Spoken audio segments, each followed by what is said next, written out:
A ver, a grabar.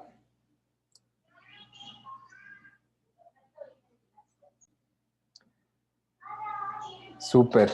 A ver, cholos. Creo que ese es como el punto clave, ¿no es cierto? Siempre para diseñar cualquier cosa. Hay como muchísima gente que ha pasado ya procesos que nos ayudan a identificar cuáles son las claves para hacer un buen sistema, ¿no? Para hacer un buen sistema, ya sea de un logotipo, ya sea un libro, ya sea una web, ya sea un videojuego, ¿no es cierto?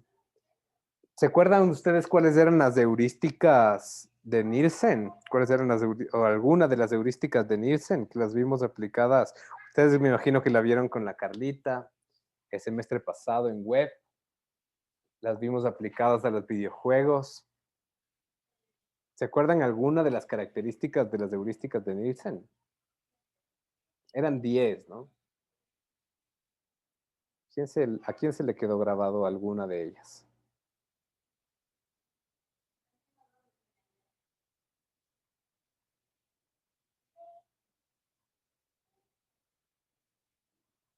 Ninguna. Qué bestia. O solo están así como... Están con ganas de no hablar conmigo. Creo que es lo que pasa. A ver, alguna. Era visibilidad Visibilidad o creo que algo era de punto así. número 1. O sea, los elementos tienen que ser visibles, sí. Tienes que poder identificar dónde se encuentran, ¿no? Si es que es un botón, Flexibilidad. flexibilidad, ajá, también. Cierto que diferentes usuarios puedan recorrerlo de diferente manera. Entonces hay heurísticas que, estas 10 heurísticas de Nielsen funcionan para casi todo. Sin embargo, claro, él no es el primero en lanzar heurísticas, pero capaz que fue el que los hizo mejor en términos de como estos 4 puntos, ¿no? O sea, que tengan una buena cobertura, que implica que pueden ser aplicadas en diferentes tipos de sistemas interactivos, aunque su foco siempre fue web. Tenían, podían ser aplicadas en, digamos, aplicaciones, valga la cacofonía, podían ser aplicadas en hardware interactivo, podrían ser aplicadas también en realidad virtual, pueden ser aplicadas en videojuegos, en web, en, yo qué sé. Entonces, tiene como un gran rango de cobertura, ¿no? Son accesibles también, que implica que puedes aprender fácilmente. Hay como muchas heurísticas que son como una cosa re compleja y que cuesta muchísimo trabajo entender qué es lo que quieren decir en cada punto. Eh, se vuelve como re complejo, inclusive porque para validar las heurísticas, la recomendación, la recomendación inicial es que no evalúes tú tu propio trabajo, ¿no? Sino que tengas como un grupo de expertos que esté revisando, pero lo que sí es posible es que tú diseñes en función de las heurísticas. Entonces eso no implica que no puedas utilizar las heurísticas como herramienta, ¿no? Pero cuando ya quieres pasar un proceso formal de evaluación, la recomendación es que no te evalúes tú solito tu propio trabajo, ¿no? Nunca. Entonces por eso necesitas como crear algo que puedas explicarle a otra persona cómo funciona para que en base a eso te puedan, te puedan medir.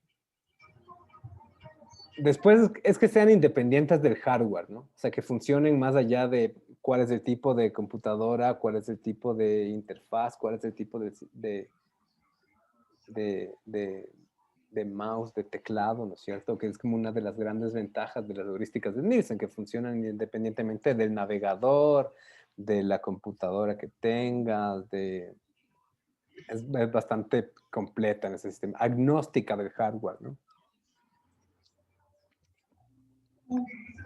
Y finalmente, es que están validadas. Es decir, no es como algo que se le ocurrió un día y dijo, como veamos, como estos 10 puntos me parece que son claves, sino está basado en procesos de investigación empírica, ¿no es cierto? ¿Cuál es la investigación empírica? A ver. ¿Quién llegó al último? El Rick. Sí, creo que fui yo. ¿Cuál es la A ver, investigación a empírica? ver, empírico. Es que siempre me confundo. No me acuerdo si es empírico o pragmático. Pragmático es la práctica, ¿no? Empírico es la teoría, o es al revés. Ujú. Empírico está basado en la práctica, pero el Ah, pragmático empírico. también es práctica. O sea, es Ajá. empírica o teórica. Claro, empírico teórico. La Eso. empírica está basada en la práctica, es decir, se realizan como muchas pruebas y en base a los datos recopilados Ujú. puedes ir midiendo, identificando y dando valores, ¿no? Entonces estos son puntos claves que se utilizan para definir qué heurísticas pueden ser buenas para aplicar. En términos de realidad virtual, hay muchísimos formatos. Hay algunos que terminan como funcionando mejor que otros y depende mucho de qué es lo que estás haciendo, ¿no? A mí en particular me parece que las heurísticas de Sutcliffe probablemente son las que guardan como más coherencia desde una visión como muy general. O sea, tienen como una buena cobertura en diferentes sistemas de realidad virtual. Son sobre todo muy accesibles, ¿no? Y ese tal vez es el punto más claro porque nosotros nos estamos formando como diseñadores gráficos que tenemos que conocer diseño interactivo y no somos como solamente diseñadores interactivos que hemos pasado, ustedes ya llevan 3 años en la universidad, ¿no es cierto? No son diseñadores que han pasado 3 años enfocados en diseño interactivo, ¿no? Entonces es importante que sean accesibles. Hay como cierto sesgo también en el tema del hardware. Y aunque el paper que presenta con esta información no tiene como muchísima información sobre la validación empírica, sin embargo, las heurísticas de Sutcliffe han sido como aplicadas igual muchísimas veces, entonces tienen como cierta validación posterior a su publicación, ¿no? Y vamos a revisar qué implican estos dos elementos y además como esto será como una clave para que ustedes también hagan esa revisión y esas preguntas sobre las propuestas que ya tienen armadas, ¿no? Acuérdense que lo que nos interesa muchísimo en este espacio es también como regresar a ver cuáles son como estos criterios de usabilidad en los que tenemos que enfocarnos y que ustedes justifiquen cómo la propuesta de realidad virtual cumple con características de usabilidad. Ustedes habían hecho como unas revisiones tipológicas, también habían realizado como investigación de cuáles eran los puntos claves en los que se iban a concentrar.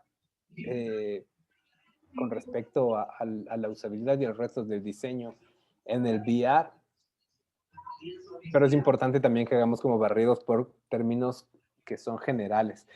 Esto otra vez, como cierto, no implica que no podamos salirnos dentro de estos rangos, ¿no?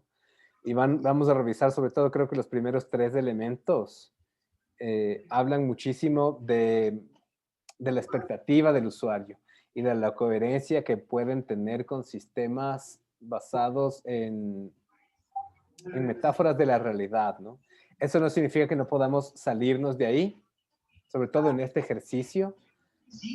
Creo que tiene como mucha relación. Te voy a silenciar, Rick. O es el Gabo. La novela, mijo. El Gabo ha sido. Está viendo la novela. Eso no significa que no podamos salirnos, pero tenemos que salirnos igual como con conocimiento de que este cambio que estamos haciendo puede tener una afectación en la usabilidad. Vamos a ver estos distintos puntos que se plantean dentro de las heurísticas. Eh, yo no sé si es, a veces no tiene como mucho sentido traducir, ¿no? Pero tenemos que. Y sobre todo esta palabra, yo ya les dije antes, me da como muchísima complicación, porque engagement va como más allá de esta idea de compromiso, que es como la traducción más básica, ¿no? O de atracción, que también puede ser como otro de los sinónimos. Pero en el mundo del diseño interactivo, el engagement es un concepto como mucho más amplio. Que capaz la mejor manera de pensarlo es como el enganche, ¿no? Cuando algo te engancha, pero es eso, o sea, te engancha porque de alguna manera te atrae y al mismo tiempo te genera un vínculo profundo.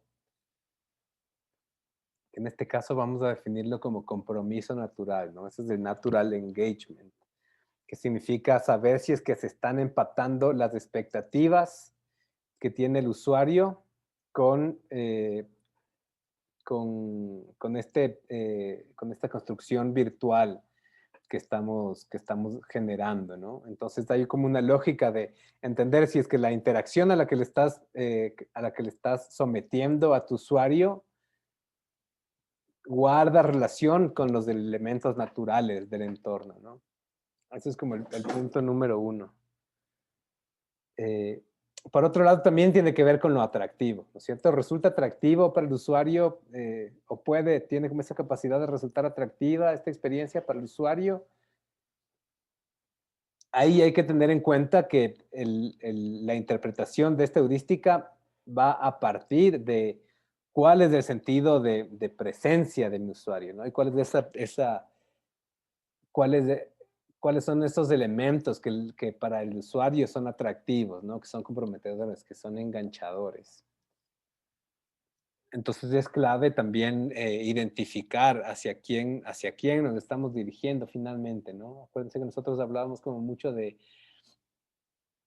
que para este sistema de realidad virtual, a diferencia del sistema de comunicación, no estamos trabajando con un usuario en específico, ¿no? Si es que habíamos hecho como todo este sistema que está basado como en un proceso formal, como muy riguroso de pasar por las distintas etapas de la metodología de diseño centrado en el ser humano, lo que estamos trabajando más bien en el proyecto de realidad virtual es una lógica muy bibliográfica, ¿no?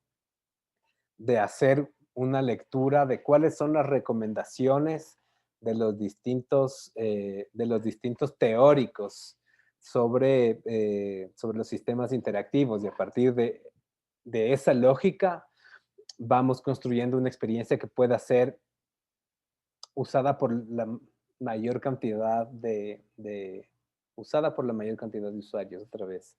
Por la mayor cantidad de participantes, no por la mayor cantidad de audiencia. Sin embargo, o sea, la otra cosa que vamos a hacer, que me voy como adelantando un poco, es nosotros vamos a hacer como un trabajo exhaustivo de observación de cómo las personas están utilizando este sistema de realidad virtual. Y a partir de eso, lo que vamos a hacer es una medición empírica finalmente, ¿no? O sea, vamos a partir de una hipótesis que es la manera en la que nosotros pensamos y construimos esta trayectoria canónica de recorrido o estos posibles caminos, ¿no es cierto? Que en la narrativa lo identificamos como una lógica de la protohistoria, pero en el sistema interactivo lo revisamos a través de esta idea de trayectorias y a partir de eso también haremos como un sistema de medición y de observación en lo que respecta a su uso. El problema es que aquí es donde entramos como en estos conflictos, ¿no? Es decir, como no sabemos exactamente a qué nos referimos con este requisito de naturalidad, ¿no? ¿Cuál es como esta idea de presencia que puede tener nuestro usuario? Pero bueno, tenemos como, lo que sí tenemos son como nociones de cuáles son las expectativas del mundo real y cómo interactuamos en el mundo real para también entender cómo podemos interactuar dentro de estos escenarios virtuales. y entender qué funciona bien, qué se está cumpliendo medianamente y qué más bien es como uno de nuestras debilidades, ¿no?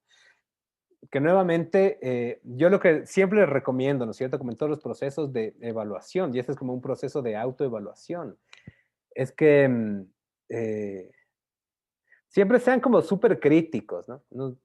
Siempre sean súper críticos porque las críticas, es decir, como esto no se está cumpliendo, no significa que esté bajando su nota, sino que significa que tienen la capacidad de verse y de verse donde tienen además como oportunidades de mejora. El punto número 2 habla también de expectativas. En este caso, no están orientadas a las expectativas de interacción, sino sobre todo al comportamiento de los objetos de los entornos virtuales, ¿no? Es virtual environment, nuestro entorno virtual.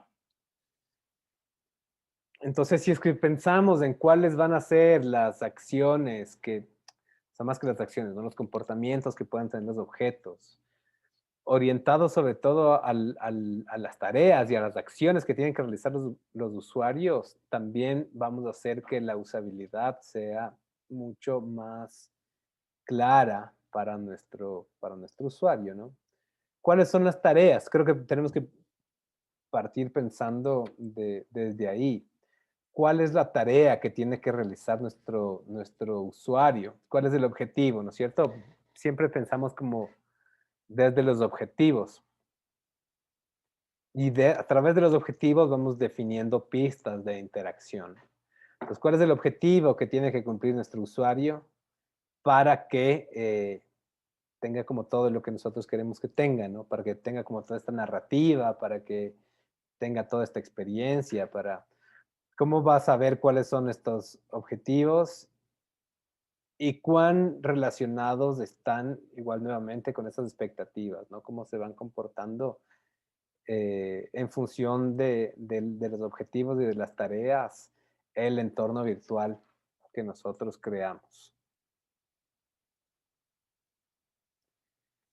Y en este punto, un poco para cerrar estas ideas de expectativas en general, el tercer elemento habla de la representación de la persona dentro del entorno virtual, ¿no? No de una manera visual ni gráfica, sino de saber cómo puedes actuar y cómo puedes explorar este espacio que está diseñado, ¿no? ¿Cuáles son como las acciones que puedes realizar que probablemente se construyen como a partir de las cosas que tú puedes hacer en el mundo real, crees que puedes hacer en el mundo virtual, ¿cierto? Entonces, ¿cómo tienes esta capacidad de expresarte, de autoexpresarte dentro de este entorno eh, en el ambiente virtual, ¿no? En relación a movilidad, en relación a la verbalidad, en relación a la gestualidad, pero también en relación a la red, claro, en función de la retroalimentación, ¿no? Acuérdense que el tema de la multimodalidad es una de las características más importantes de los ambientes de realidad virtual, ¿no es cierto? Que sí, yo sé que en un escenario ideal tenemos como todos esos juguetes que hemos explorado en algunas de las clases, ¿no es cierto? Como estos pedestales que permitan que se mueve tu silla mientras estás flotando en avión, o estos exoesqueletos que terminan como modificando la posición de tu cuerpo, de tus manos, o sensores ultrasónicos que generan presión dentro de diferentes áreas del cuerpo cuando alguien está como tocando, ¿no? Sin embargo, también hemos conversado de que estas cosas se pueden explorar de otras formas, ¿no? Como el clásico ejemplo del Rick, que va a ser un clásico. ¿Vos dijiste ese ejemplo, Rick? O yo me inventé que vos dijiste ese ejemplo, de meter los pies en la heladera mientras estás jugando juegos de terror. No, sí, yo dije, pero no dije, pero sí, te inventaste tú, porque yo la noche para sentir friecito y tener más miedo. ¿Sí? Eso. Creo que medio nos inventamos juntos. Pero este es el clásico ejemplo, ¿no? Puedes como, desde ese otro tipo de actividades se puede como modificar esta representación del yo a través de los sentidos, ¿no? Punto número 4. Hablamos de una coordinación entre los controles, ¿no es cierto? Entre la acción y la representación de este mundo virtual en una velocidad en la que no termine confundiendo a la persona. Esto es uno de los elementos que, por un lado, es como muy dependiente del hardware, ¿cierto? Qué tan buena es la capacidad de procesamiento y de renderización de tu computador, pero donde también tiene afectación la cantidad de polígonos, la cantidad de textura, la cantidad de elementos multimedia que nosotros incluyamos. Inclusive como la cantidad de personas que estén presentes al mismo tiempo va a tener también una afectación, ¿no? Sin embargo, tal vez como en un escenario como muchísimo más en un escenario mucho más técnico, el proceso de diseño de estos sistemas debería como inclusive medirse para entender que el tiempo de respuesta de renderización sea menor a 200 milisegundos. Sobre todo, viste, como hay movimientos súper rápidos que puedes hacer, como cuando estás puesto un headset y regresas a ver de un lado para el otro. Esos son movimientos súper rápidos y si tiene una latencia, es mucho más probable desencadenar problemas que estén relacionados a estas ciberenfermedades, ¿no? Estos cybersickness. Y también rompen totalmente la característica de inmersión. Entonces es importante, ahorita es como súper difícil, ¿no es cierto? Y no sé cómo podríamos medir 200 milisegundos, ¿no? Eh, pero en escenarios más técnicos es posible pensar y es posible hacerlo. Desde la misma computadora puedes como, sin necesidad de estar como midiendo desde afuera, ¿no es cierto? Medir como la velocidad de renderización que va a tener en función de la construcción de distintos mundos. Yo no sé si ustedes se han metido a revisar ya el Hubs. Métanse a revisar el Hubs. Métanse a monear ya. Probablemente no todavía con escenarios construidos, sino como sobre todo las posibilidades de los elementos que pueden incluir en un escenario que ya esté armado, ¿no? Para que sepan también hasta dónde pueden llegar, qué pueden hacer y qué no pueden hacer. Pero hay unas cosas que están como súper bien hechitas, o sea, porque nosotros hemos visto hasta ahora, el clásico ejemplo es de esta isla low poly, ¿no? Que tal vez fue como el primer escenario en el que entramos, porque es el que viene cargado por defecto. O también el bloque FADA, que evidentemente ¿vieron? Tiene como una resolución súper baja, digamos, por el mismo hecho de que está construido a partir de Minecraft, ¿no? Pero hay escenarios modelados que son súper pro. Claro, evidentemente tienen como una repercusión directa en función de la capacidad de procesamiento, de la tarjeta gráfica de tu computadora, del internet, de todo.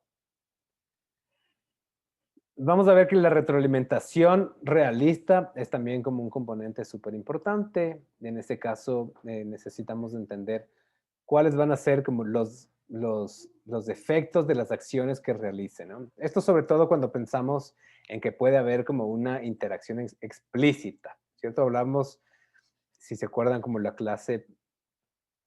última clase en la que revisamos elementos de la realidad virtual, nos cuestionábamos, ¿no? Como dentro de la realidad, tú puedes interactuar con todos los objetos que tengas al alcance de tu, de tu mano, ¿no? Puedes coger como el pañuelo, el teléfono, la memory, todo lo que te encuentres. En un sistema de realidad virtual, cuántas cosas deberías poder coger, ¿cierto? Todo lo que representas puede ser algo con lo que puedes interactuar o no necesariamente. Podemos como restringir o deberíamos restringir esta interacción en función de lo que realmente está conectado con la tarea y con la narrativa. Y si es que así lo hacemos, y en general, ¿cierto? ¿Cómo se representarán? Dame un segundo, Lu. ¿Cómo se representarán cómo visualizaremos estas acciones, ¿no? Como partiendo desde elementos de la física. Y ahí también es donde les digo como hay que tomar como estas cosas con muchísimas pinzas, ¿no es cierto? Porque las leyes de la física se vinculan totalmente con la expectativa de la naturalidad, ¿no es cierto? Pero muchas veces más bien vamos a creer como algo totalmente distinto. Hay como algunos escenarios en donde plantean como momentos más oníricos o lógicas como del sueño. Entonces ahí entran como también estos dilemas de tenemos que volver a hacer como cumplir con las leyes de la física, tenemos como la capacidad de romper estos condicionantes, estas expectativas. ¿Y qué es lo que va a pasar también en esos momentos, no? Por ahora, vamos a dejar como estas libertades. Sin embargo, para mí es como súper clave que cada vez que nosotros decidamos romper alguna heurística o alguna estándar, alguna consistencia, se conviertan en estos elementos que van a ser como súper importantes de observar cuando nuestro usuario esté interactuando con nuestro sistema, ¿no?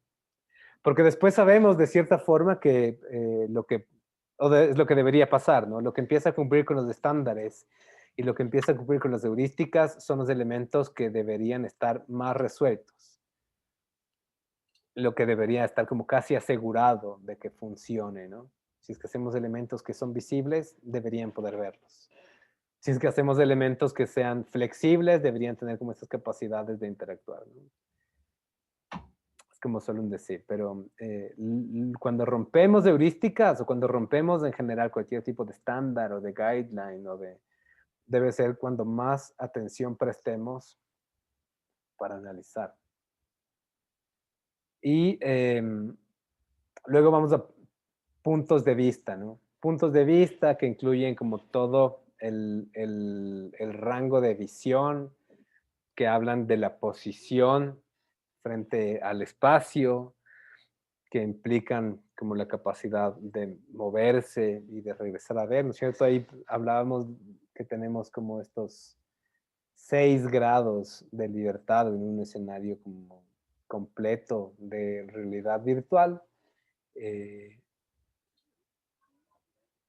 Si vamos como a niveles como un poquito menos técnicos, también tenemos que entender que el punto de vista tiene que ver con la posición y con el tamaño con el que nos enfrentemos a los diferentes objetos, ¿no es cierto? ¿Cuál es la diferencia de ver como un cuarto como si fueras un niño o como si fueras un gigante, ¿no? O de que el movimiento tenga como ciertas repercusiones que no son las naturales o de la expectativa que tienes al momento de interactuar con algún entorno virtual. Estos son elementos claves igual. Estos son elementos claves que están como, creo que el siguiente, muy vinculados con la construcción y con la definición del layout, ¿no? Con la definición de este terreno y de este recorrido, que son los elementos que estamos como explorando justo ahorita, que habla de navegación y de orientación.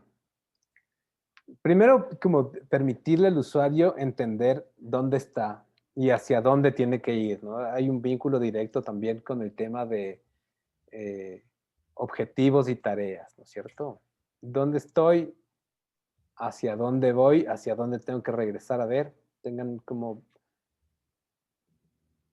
Además, como es importante entender que se puede resolver de miles de formas, ¿no? Como esta comprensión de la navegación través del espacio, ¿no es cierto? No tiene que ser necesariamente un mapa como este, que es como el ejemplo más, tal vez como el más evidente para poder reflexionar sobre este tema. Pero además saber cómo puedo regresar, ¿no? Esto está como muy vinculado, y si ustedes hacen como la relación directa con las heurísticas de Nielsen, acuérdense que siempre Nielsen te dice como tienes que saber cómo recuperarte de tus errores. Si cometes un error, debes saber cómo regresar, ¿no? Y aquí también necesitamos como entender cómo podemos regresar a posiciones preestablecidas, sobre todo pensándolo desde una noción muy funcionalista, ¿no? Nuevamente, creo que hay cosas que ustedes podrán como romper también en función de cuál es esta experiencia que deseemos diseñar, pero cada cosa que rompamos se convierte en un elemento observable dentro de nuestro proceso de, digamos, validación, ¿no? De evaluación más que de validación. Hay muchas veces, y esto también es como clave cachar, que como generamos estas acciones antinaturales, ¿no? Y acá nuevamente es como esta idea de la antinaturalidad, que es como poder volar de un lugar al otro, teletransportarte, que se rompe esta idea del natural engagement, ¿no?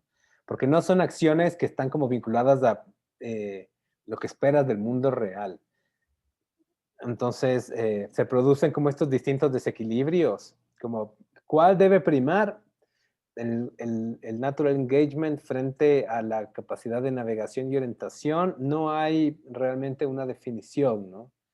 Creo que son como elementos que tienen que ser medidos y que tienen que ser pesados también a partir de lo que vaya diseñando cada proyecto, cada producto en particular. Y este es un vínculo como súper importante también con la navegación y la orientación, que es entender dónde entras y dónde sales. Hay que tener como muchísimo cuidado. Claro, ya finalmente si es que el usuario decide como continuar por ahí deambulando, está como todo bien, ¿no? Por el entorno virtual. Pero lo que debería pasar siempre es que sepas dónde inicia y dónde se termina la experiencia. Porque es como algo muy común que los espacios de realidad virtual estén como creados solamente como un escenario tridimensional para no sé qué, no sabes dónde termina y no sabes cuándo ya viste lo que tenías que ver. Y no sé. Si es que ustedes entraron al Festival de Música Ocupa que montaron en el bloque FADA, es como justo ese ejemplo, ¿no? Sabías dónde entrabas, probablemente tenías como idea de a dónde ir a los primeros 1 o 2 lugares, pero los otros 4 o 5 puntos que habían incluido dentro de los diferentes pisos de la FADA no eran como totalmente claros, no sabías cuándo terminaste de ver todo, no sabías como en qué punto estaba, no, medio raro, ¿no? Y esas son como las cosas que se deben cuidar y se deben solventar. En relación a salidas consistentes, más que salidas, eh, claro, el término es departure, ¿no? Creo que eso es como, no entiendo como de qué otra manera traducirlo, sin embargo habla de controles, ¿no es cierto? Que puede ser por un lado procedimientos y por otro lado puede ser también como outputs. Entonces, si es que hay como este sistema en el que tú tienes que modificar, en el que tú tienes que controlar, de alguna forma que no esté prevista, deben haber indicaciones, ¿no es cierto? Indicaciones, y aquí también, si es que ustedes ya revisaron, cierto que esta clase no hicimos como el barrido por lo que, por, por el EVA, ya vamos a hacer el barrido por el EVA, pero si es que ustedes revisaron ya también las recomendaciones de UX on VR, van a entender que claro, se ha trabajado muchísimo durante estos últimos 30 años en estándares y en elementos consistentes dentro de las interfaces, dentro de la interfaz de usuario para cualquier dispositivo de pantalla bidimensional, ¿no? Y ahí conocemos como muchos estándares que ya son claves como texto azul eléctrico, subrayado es hipervínculo, ¿cierto? Eso es como un estándar de uso que nos ayuda a entender cómo controlar una navegación hipertextual en algún formato web. O una X en un círculo o un cuadrado rojo o gris implica que es el lugar donde tú puedes cerrar esa ventana. Entonces hay estándares que están predefinidos que te ayudan a entender cómo utilizar las cosas, ¿no? Como el mismo formato de pinza para expandir algo dentro del teléfono o lo mismo sistema inverso para alejarte, es un estándar, ¿no? El del sistema de desbloqueo, yo qué sé. Para el formato de realidad virtual, se ha venido explorando de diferentes maneras en distintas posibilidades de cómo estandarizar controles y cómo estandarizar también como el formato de comunicación, de cómo usar esos controles, ¿no? Sin embargo, aunque ya se han hecho como muchísimos ejercicios sobre eso, como hemos hablado, nuestros usuarios no tienen mucha experiencia en sistemas de realidad virtual. Entonces, cada vez que tú necesitas generar interacción o control sobre algún elemento, necesitas diseñar un nuevo sistema de comunicación y probarlo para ver si es que funciona, ¿no? Si es que es claro. Claro, Hubs no nos da como una variedad muy grande de interacción con diferentes elementos, que es como capaz la gran diferencia de si es que hubiéramos utilizado alguna otra plataforma como Unreal o Unity.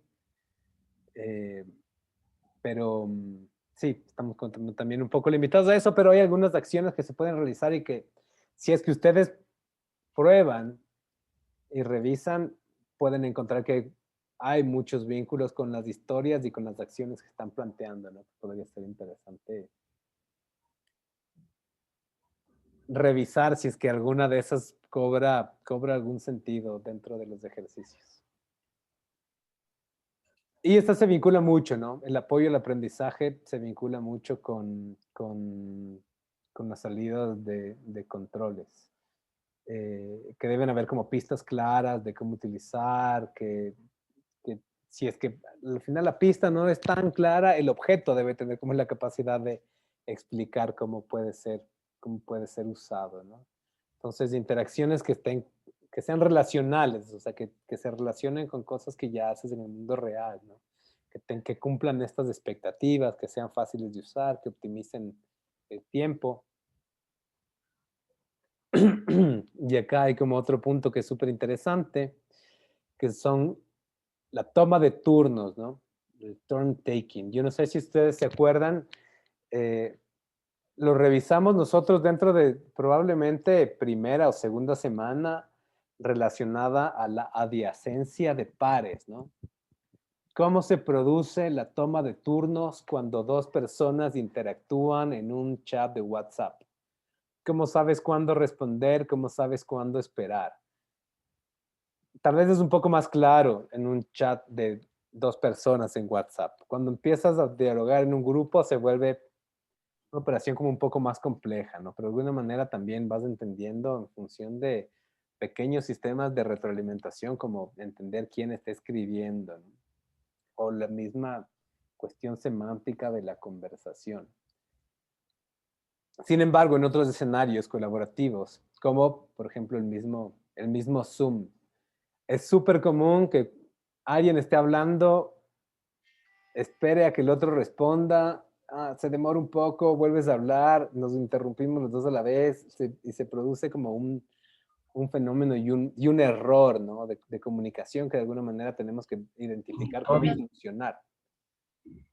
O ese tipo a veces como de interrupciones, como alguien tiene como voces que para quien está hablando parece que está pensando como en intervenir y ya dices como, que alguien quería decir algo.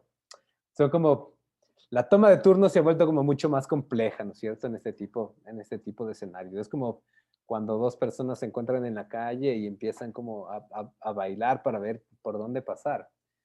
¿Cómo se soluciona eso en un formato de realidad virtual? En donde tienes a dos o más personas que se encuentran en el mismo lugar interactuando con el mismo sistema. ¿Cómo se soluciona el tema de conversación, no? Que tal vez en ese caso, desde la parte del software, el mismo Hubs hace como un trabajo interesante con lo que nosotros veíamos que es como la cabeza que le crece a la persona que está hablando, ¿no? Entonces, sabes, tienes como la capacidad también de visualizar el sonido, como este fenómeno sinestésico. Pero hay otras actividades como ya más específicas, ¿no es cierto? ¿Qué pasa si es que hay un video que están viendo dos personas? Como cuando nosotros veíamos como esas transmisiones de la película, ¿no? Y alguien pone pausa. Se pausa para los dos, se pausa solo para uno. ¿Qué pasa si alguien sube el volumen? ¿Se sube para los dos? ¿Se sube solo para la misma persona? ¿Qué pasa si entre las dos personas tienen que resolver algún acertijo, ¿no es cierto? Todavía no hemos pensado mucho en esa posibilidad de que las experiencias de realidad virtual tengan como este fenómeno colaborativo también, tengan una experiencia colaborativa de por medio, que es algo que en lo que vamos a empezar a pensar también, ¿no? Entonces, ¿cómo vamos a definir órdenes de interacción y formatos de turnos? Es súper importante. Y finalmente, este sentido de presencia, ¿no? Que ya lo hemos conversado también como esta noción de inmersión. ¿Cómo llegas a sentirte presente dentro de un espacio a través de esta perspectiva exógena? ¿Se acuerdan cuando veíamos como las diferentes perspectivas que puede tener la cámara dentro de la representación del avatar o del personaje? Pero también es como la construcción del entorno, las metáforas que podamos construir, acompañamientos de voz. Vamos a ver.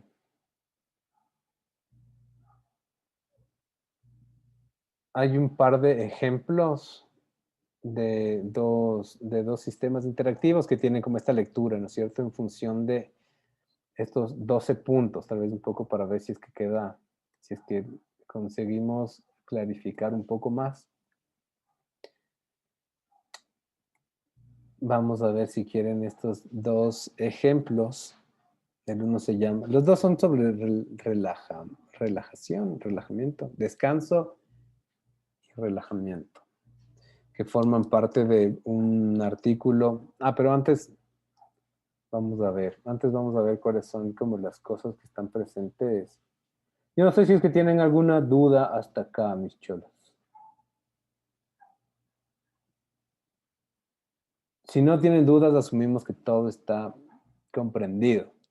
Y que si no está comprendido, ¿Tú no tendrías algún consejo para darnos para la toma de turnos? Que algo que sea, no sé, que sea preestablecido, que ya esté, que funcione. creo que depende de cuál va a ser la acción que pensemos que vayan a realizar nuestros usuarios.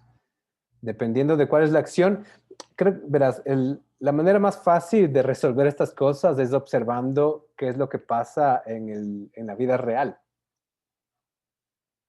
Es como nuevamente esta idea de las metáforas, ¿no es cierto?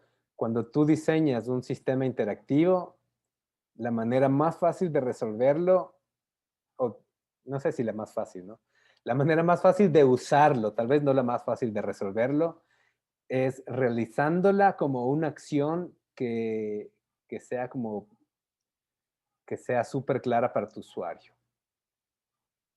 Entonces, el sistema de metáforas es súper importante ahí, sobre todo si es que esta metáfora ya tiene implícita un sistema de turnos. Y para eso, la manera más idónea de analizar una actividad es a partir del análisis jerárquico de tareas. Entonces, si queremos plantear una acción, te digo como lo que debería pasar, ¿no? Dentro de un escenario ideal es realizar un estudio de cómo la gente lo usa, desglosarlo en subtareas y utilizar ese mismo esquema para representarlo dentro de nuestro producto de realidad virtual. Esa sería como la manera de pensarlo de una forma más funcional. Y tal vez de una manera muy abstracta, ¿no? Sin entender cuál es la tarea que específicamente queremos resolver. Capaz que ya cada tarea tiene como si es que ya sabemos qué es lo que nos gustaría que pase, capaz que es más fácil resolverlo sin tener que hacer todo este proceso formal que realmente es lo que le da como este carácter científico, ¿no? Y riguroso a los productos de diseño interactivo. Por ahí, Chola.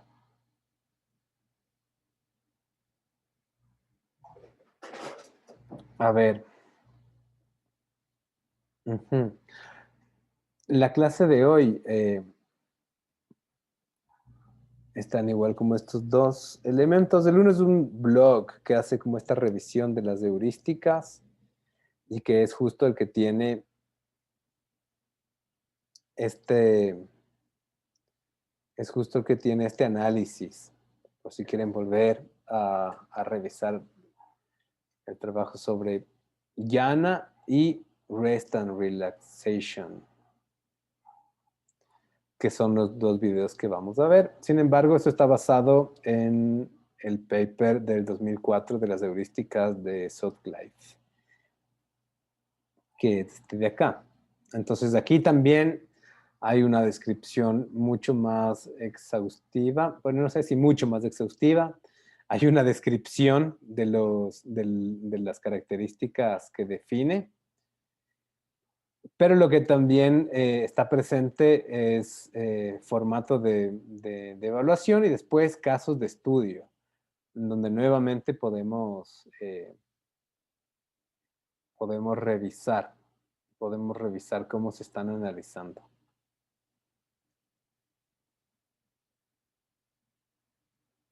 Ujú. ¿Alguna otra pregunta, Cholos? Quedó conseguir responder un poco, Cris, a tu duda. Sí, sí.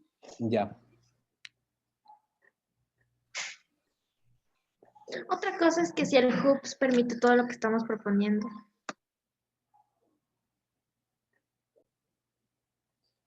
O sea, en general todos los grupos, si hay alguno que se ha salido, que aún ha aterrizado. No, el Hub no permite todo lo que están proponiendo, pero lo conversamos ya igual con un par de grupos antes. No pasa nada si es que ustedes proponen cosas que no sean posibles de hacer en el Hubs. Porque claro, en este caso estamos diseñando un prototipo de alta fidelidad. Eso sí, ¿no es cierto? Es un prototipo todavía, pero va a llegar a un nivel de fidelidad bastante alto. No, creo que hay que hacer como también aquí, como esta negociación.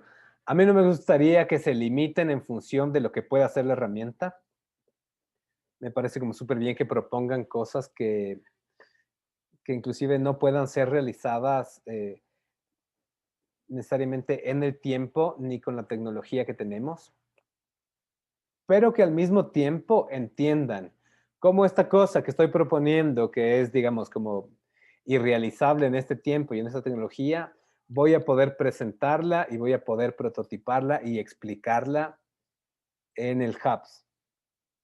Entonces, no me acuerdo con quién hablábamos de, del tema de las colisiones, ¿no? Que es algo que trabajábamos, es algo que funciona como bastante bien en cualquier formato de representación de personajes, ya sea bidimensionales o tridimensionales, ¿no? Que es lo que utilizábamos muchísimo en el tema de los videojuegos. Entonces, en el videojuego tú tienes un personaje 2D que va caminando y se encuentra con otro actor, y el momento en el que estas dos cosas colisionan, se dispara un sonido, ¿no? Cambia un valor dentro de sus variables, pasan de nivel, no sé, hay como muchísimas conexiones que entendemos ya cómo hacerlas, ¿no?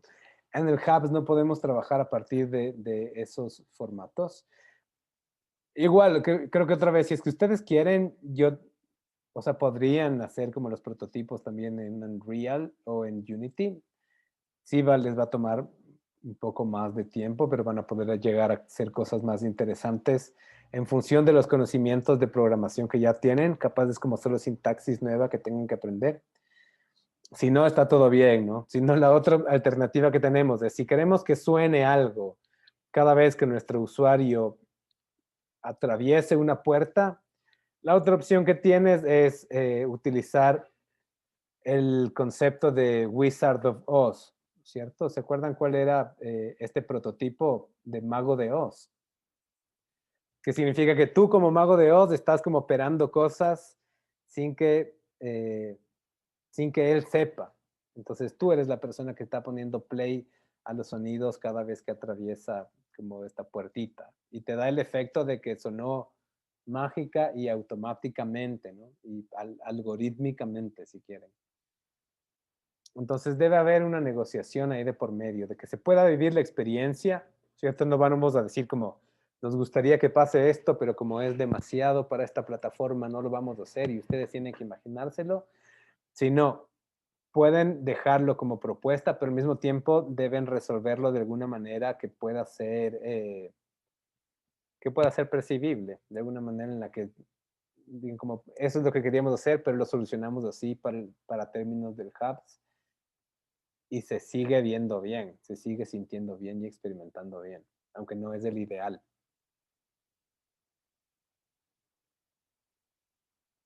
Pero si quieren aprender Unity o Unreal, creo que con la Carlita van a utilizar Unity o van a, o van a armar directamente en el Hubs. Armar en el Hubs. Van a armar en el Hubs. Súper. Pero si quieren armar en Unreal o Unity, todo bien.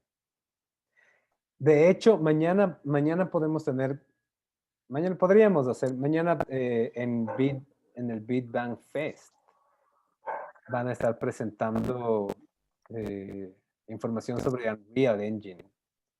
Y me parece que el miércoles hay un workshop con Cristian Andrade, que es evangelista de Unreal. Y es un guayaco, o sea, es un compatriota suyo que, que es como uno de los encargados de difundir y de aumentar el uso del motor de Unreal en América Latina. Entonces podemos revisar para que también vean si es que alguien se apunta o no.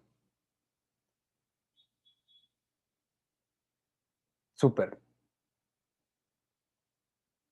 Entonces volvemos para revisar estos pequeños ejemplos. No son los mejores ejemplos, pero nada, son los que estaban mejor desarrollados. Este se llama Yana. Hello there, YouTubers. Oh, my camera's gone a bit wonky. Please excuse me. Y este es un walkthrough, ¿no? There we go. So, I'm going to be reviewing something called Yana. Yana Virtual Relaxation. So I was going with a theme this evening. I was going for psychedelic applications. I couldn't find very many, so I'm just going to go for relaxation. This one lasts about 9 minutes. I've been letting it run in the background for a couple. Let's see if I can talk for 7 minutes like some mad shopping channel guy. Anyway, okay, let's... Entonces esta aplicación... Very simple application. It's a relaxation application. Para que se relajen, tiene como musiquita de por medio, estás en la playa, vas a ver la puesta del sol, tienes algunos elementos, ¿cierto? El sol ahí en el fondo, palmeras, nubes, esos pájaros volando. Creo que el propósito es justo empezar a analizar en función de estos 12 puntos que hemos conversado, ¿no? Vean como igual esta capacidad que tiene el usuario de revisar como diferentes elementos a través del movimiento de la cabeza. Ahorita justo se está ocultando el sol y pueden ver cómo va cambiando toda la sombra, ¿no? Y empiezan a ver el atardecer hasta que, esta parte es como súper interesante. Tienen como esta especie de aurora boreal de por medio, ¿no? Entonces cambia como un poco la perspectiva de todo el escenario, siguen volando los pájaros, cambia la iluminación sobre las rocas, siguen manteniendo como algún reflejo sobre el agua. Después empieza a aparecer la luna. Hay algún barquito que está navegando por ahí. Eso es como básicamente los elementos que forman parte de este escenario, ¿no es cierto? Se supone que durante 9 minutos que dura la experiencia deberías terminar como un poco más relajado. Este es del otro. Este es de Oculus. A los dos creo que son de Oculus Rift. En principio es muy similar, ¿no? Hay como diferencias radicales. Si ustedes se fijan, primero en función de la calidad de la representación gráfica, cambia también como el sentido de cromática. Creo que lo más importante es entender que hay una trayectoria, ¿no? Que tal vez no se ve como a simple vista, pero en este caso estás como moviéndote a través del entorno, atraviesas este puente. Si se fijan, como nuevamente hay pequeños detalles, ¿no es cierto? En un caso eran como las gaviotas que iban volando, en este caso son hojas que están cayendo de los árboles sobre el agua.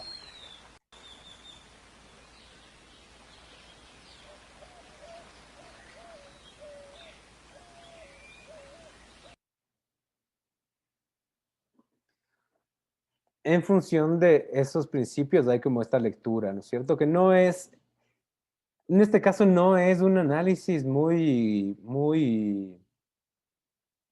completo, no es un análisis muy complejo tampoco. Sin embargo, vale la pena revisarlo para que tengamos también como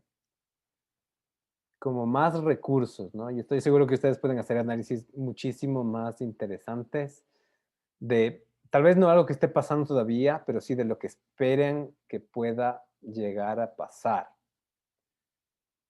Entonces, en relación al natural engagement, por un lado en Yana habla del realismo, ¿no? Pero sí menciona que algunos objetos no parecen tan reales como las palmeras, la simulación del día y la noche. En el caso de Rest and Relaxation, la lectura del autor es que tienen una presentación como súper realista, ¿no? En relación a la tarea, habla de que todos los objetos están representados en relación a esta tarea, que de alguna forma es la transformación entre el día y la noche. Sin embargo, hay elementos que pueden como parecer erráticos dentro de ese proceso. Uy, ya dañé. En el caso de Rest and Relaxation, la mención está orientada a entender cómo a través de esta navegación como súper lenta a través del río permite identificar diferentes elementos de la vegetación y de estos elementos naturales, ¿no? Que de alguna forma, según el autor, ayudan a relajar y a calmar al usuario. Entonces, si se dan cuenta, los análisis que hacen no son tan complejos. Realmente estoy seguro que pueden ustedes conseguir análisis como mucho más complejos, inclusive en intentar entender como en qué momentos, por ejemplo, la representación del ser puede asumir como un punto de vista que sea problemático y en qué momentos más bien como entender que puede resultar ventajoso. No solamente hacer una descripción de que hay un punto de vista exógeno del usuario, sino intentar como ir más allá. En la coordinación, acuérdense que es como la capacidad de la representación de los escenarios virtuales en función del movimiento y de la acción a través del headset. En este caso, claro, en uno menciona que hay un pequeño retraso, en el otro dice que no hay retraso. En este caso, ninguno de los dos tiene un feedback realista. Los puntos de vista en un caso no presentan latencia y en otro caso mencionan de que no está representado el usuario. Nuevamente, en algunos casos me parece que a partir tal vez de los dos primeros puntos, los análisis son mucho más simplistas, ¿no? Sin embargo, me parece que es como más fácil revisar así. Durante la clase ustedes pueden hacer como la lectura igual sobre los casos de estudio que plantea Southlife, si es que necesitan como profundizar un poco más sobre la revisión de estos 12 puntos. Navegación y orientación, en este caso es muy estacionario. En el caso del río, habla de una trayectoria. Para mi gusto, ninguno tiene como una explicación muy clara de la trayectoria relacionada a la acción. Tal vez en el caso de Yana no es un problema porque no te mueves, pero no sabes exactamente cuándo termina, cuánto te falta para terminar, ¿no? Que también es un elemento que puede tener un vínculo directo con la idea de visibilidad de las heurísticas básicas de Nielsen.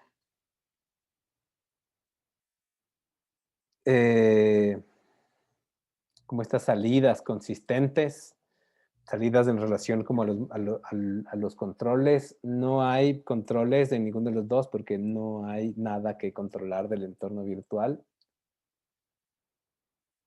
Support for learning. Tampoco hay pistas porque no hay acciones, lamentablemente. Miren, como no creo que son los mejores ejemplos tampoco porque no hay una toma de turnos. Y en el sentido de presencia, menciona que Rest and Relaxation fue muy inmersivo. Y Yana de alguna forma lo fue también, pero tenía como ciertas distorsiones. Creo que es como un buen espacio para revisar nuevamente como estas 12 pistas. De nuevo, creo que pueden hacer como un trabajo mucho mejor que el del autor de este blog, pero lo que me interesa también es cómo después menciona estos distintos puntos, ¿no? ¿Cuáles son como las consideraciones de las heurísticas que pueden ayudar a mejorar el natural engagement y la presencia, las expresiones de las acciones y las tareas, la coordinación, el feedback y los puntos de vista y la ayuda para el aprendizaje?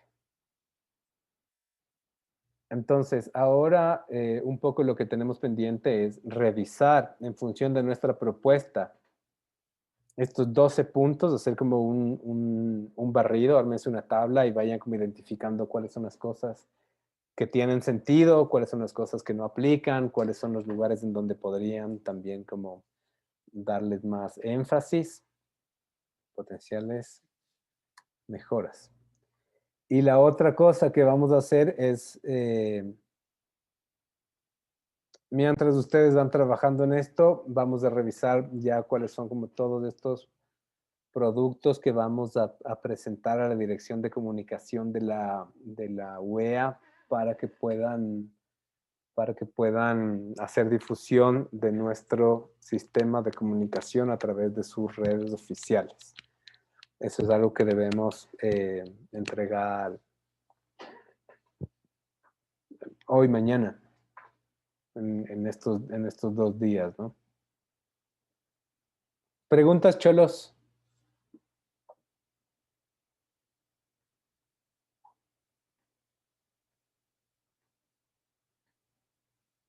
Nada, estamos súper claros.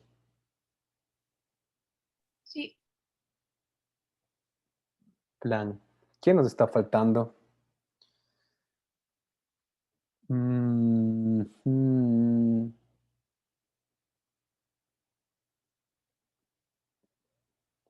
Creo que Galito, Ali,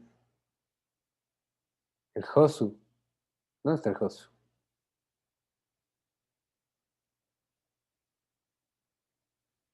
¿Dónde está el Josu, Monse? Creo que se le fue el internet, profe. Ay, no me digas. ¿Crees o sabes? Sí, es que solo me envió un mensaje y creo que me dijo, creo que se va a ir a luz y no sé. Entonces ya le estoy escribiendo. La luz del internet. No me No engañes, Monse. sé, no No me sé, profe, engañes, ya le Monse. estoy escribiendo.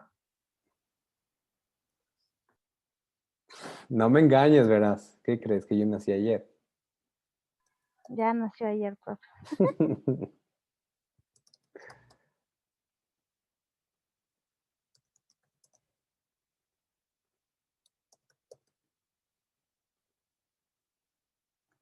Ya, cholos, entonces vamos a trabajar y ya me empiezo a dar una vuelta por donde ustedes para revisar estos pendientes. ¿Listos? Voy a poner pausa.